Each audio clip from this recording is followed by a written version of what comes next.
How many atomic bombs do we have on the planet? How many atomic bombs do we need to eradicate humanity from the face of the earth? How many countries have atomic bombs? And how many atomic bombs each one of those countries have? And what is MAD, mutually assured destruction? These are the answers we're going to be giving in the presentation of today and a few more presentations. The presentation of today is a presentation that I have given to the Academy, and I want to share with you guys here in this channel.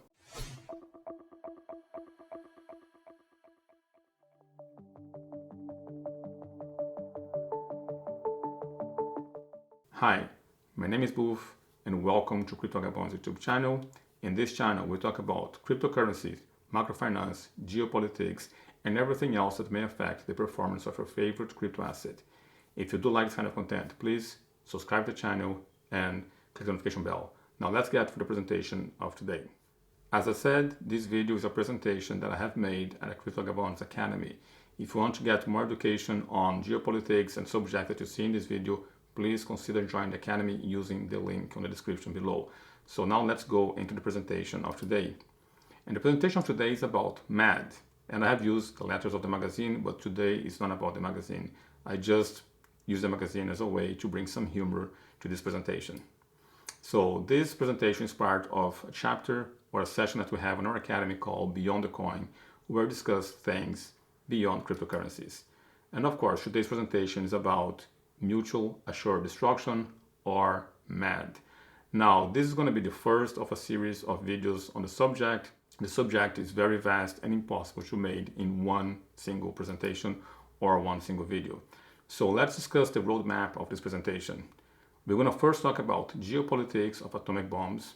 We're also going to talk about who can have nuclear bombs. We'll talk about MAD, or the mutual assured destruction, the importance of MAD, and the Middle East and MAD. Now, first, let's get into the geopolitics of atomic bombs. And geopolitics of atomic bombs, how is it connected to geography? How is it that those bombs get connected to the geography of our planet? So, the atomic bomb history starts in the World War II between 1939 and 1945. Germany has a project of building a bomb capable of immense destruction. So the Germans wanted to acquire the ability to have a bomb that would cause massive or immense destruction. And Einstein was involved. And Einstein and Leo Szilard, I'm not sure if I pronounced that name correctly, most certainly not. So Leo Szilard was a Hungarian, German-American physicist and inventor who worked with the project with Einstein. Einstein wrote to Roosevelt proposing the idea of creating the bomb in the US. So the idea of the letter was to incentivize the US to develop a competitive project with the Germans, so Germany would not be the only country to have this incredible power at their hands. So it was a dispute between the US and Germany at the time. And this is the letter that Einstein wrote. If you guys want to pause the video and read it, or maybe you want to Google and find the letter or a better resolution for the letter. So the project in the US was called the Manhattan Project, and the idea was to create an atomic bomb. And the whole thing took about 23 months, where scientists tried to figure out how to work with radioactive material and how to make that radioactive material or turn that into a weapon. We all know the result of those research. In 1945, the first atomic bomb was tested and then exploded, in the first one in Hiroshima and the second one in Nagasaki. And that was a decisive event for the World War II, when these two bombs were exploded in Japan. And on this event, we have two different narratives. A narrative that those bombs caused Japan to give up or to retreat. There's another theory where Japan was already retreating and the US used the bombs as to show to Russia or to the Soviet Union what they could do, what the potential they had with the war. So the US have threatened at the time to use one bomb per day in Japan. Now the US only had two bombs. So what they did is, the first they stole a bomb on Hiroshima, and then Nagasaki, and then the Japanese surrender. Now, the US has been the only country that ever used nuclear bombs or used its nuclear capacity to attack another country. They're the only ones who have done this. And as I said, there were two theories. One which says that without the bomb, the Japanese would never have retreated or the war would not have ended. The other theory is that the Japanese were already in retreat and the US used those bombs to show how much power they had to USSR or Russia. It is important to notice that at that time, USSR was an ally with the US. So the allies were pretty much UK, France, US, and Russia, and the opposing force or the sanguinary Japanese kamikaze or the Nazis or fascists were Japan, Italy, and Germany. Now, because the US was the only country to use nuclear weapons on their country, the question is, was the US the villain? And the answer to that question is a bit complex because a few things changed on that war. The kamikaze pilots that have attacked Pearl Harbor changed the rules of war. The idea was that you have a war with your opponent and you believe that your opponent wants to preserve their lives.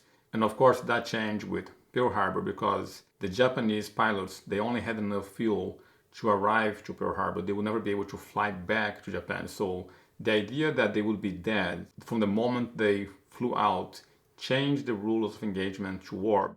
When Pearl Harbor got attacked, more than 3,000 Japanese pilots were killed. They were already dead from the time they took off. And there were more than 7,000 casualties among Americans, Australians, and British. And that changed the narrative of war and was easy to see Japan as a villain. Now, I want to open a little bracket here.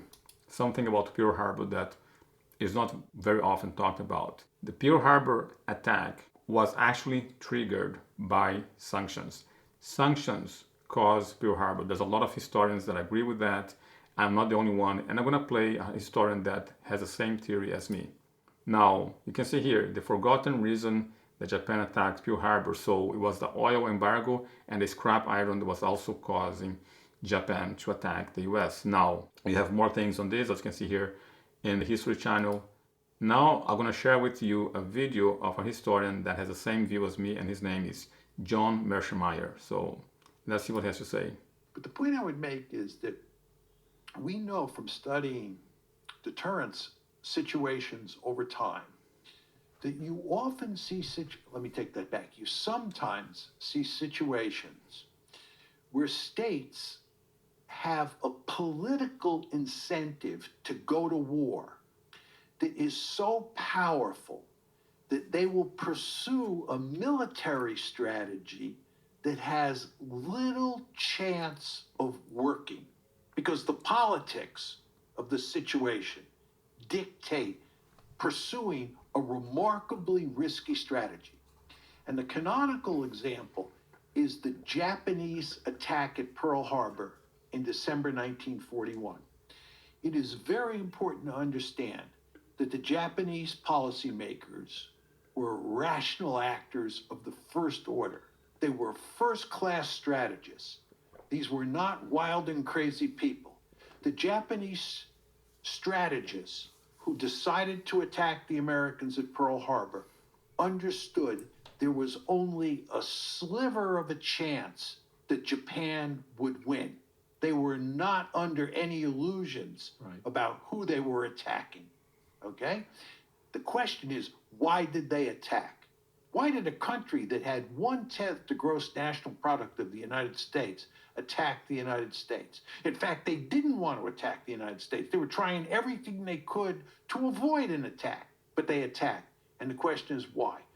And the answer is the politics. And the fact is, the United States was strangling the Japanese economy. We had cut off scrap iron exports to Japan in 1940, and we'd cut off oil in 1941. And the Japanese were being strangled. And they tried to end those embargoes, and the United States refused to end the embargoes. They were doing everything they could to avoid war. But in the end, they thought that their survival was at stake, and they had no choice. So even though there was only a small chance, a sliver of a chance, they would win militarily, they attacked. So when you fast forward to the present situation involving Taiwan, you can imagine situations, for example, where the Taiwanese government declares independence knowing the Americans will protect them. And the Chinese say, this is unacceptable. We may suffer enormous costs. We may even lose in the short term, but this is unacceptable, and we are launching the boats. So of course, he went a bit further in talking about Taiwan. He's having a discussion about the issues between China and Taiwan. I'm going to be making more videos about that as well. But I just want to let you guys know that sanctions can trigger a war. And this is not just my opinion, it's also the opinion of John Mearsheimer. He has written many books, and I recommend you guys to read some of the books. One of them is The Great Power of Politics. So what we learned from Pearl Harbor, what we have learned is a few things. There's about 7 lessons listed here, but of course I highlighted just a few of those. Deterrence lies in the mind of the deterree, not the deterrer, which means the one enforcing or the one imposing the deterrence doesn't really have much control on the mind of the deterree or the entities receiving that deterrence. But to me, the most important, significant one is that economical sanction can cause an act of war. I think that's the lesson that we need to learn here and be aware of all these sanctions that the US is performing. Another thing that I want to share with you guys is the lesson, put attention on the 6th lesson. That lesson talks about the presumption of a moral or spiritual superiority can fatally discount the consequences of an enemy material superiority. And when I have discussions about this, a lot of people are talking about how superior the US is and so on. And my view is I'm trying to be objective and not have a bias that is triggered by emotion. So that's why I'm sharing this with you guys. I think sanctions can cause war, and I have questions about how effective those sanctions are in the first place. So with this, I close the brackets. It's just something that I want to share with you guys about the conflict in Pearl Harbor. Now let's go back into the presentation.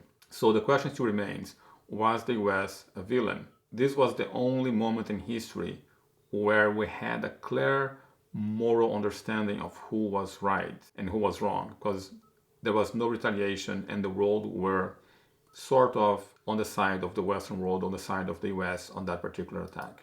Also, what that has done, that attack of the US on Japan, what it has done is it changed the way the world thinks of war, because now the idea is the world will never be the same, because never before in history there was such weapon with such capacity of destruction. People thought the world would not be the same, and the first thing that came to the human mind was humans could destroy everything, because now the humans have the capacity to erase humanity from the face of the earth. And because I promised to answer these two guys before the presentation, is I'm going to ask a question here and of course answer the question. It only takes 25 atomic bombs to erase humanity from the face of the earth. 25 to 30 atomic bombs. Now I'm going to be talking about how many bombs we have and who have them as we go further in this presentation. One thing important to understand is if you use nuclear weapons, nothing survives. And that power has not been there before that. The point is, it didn't happen. Humanity did not erase itself on the face of the earth after those 2 bombs were used, or at least not yet. And the question is, why it didn't happen? Why hasn't this happened? And many response is, we haven't yet had a conflict between the biggest superpowers. Remember, the US, as we heard in the video, had 10 times the GDP of Japan. So US is a superpower. Japan wasn't a superpower. So the idea is humanity has not eradicated itself to the use of nuclear weapons because the biggest powers have not yet been at conflict. So, but that's not what happened. Nuclear weapons actually brought more peace. And there's a strategy theory to this, which is the world with nuclear weapons is now a more peaceful world. But the question is how? How is it that the possibility of total destruction prevent war? Once countries had nuclear capacity or the ability to destroy and eradicate humanity, we had no war.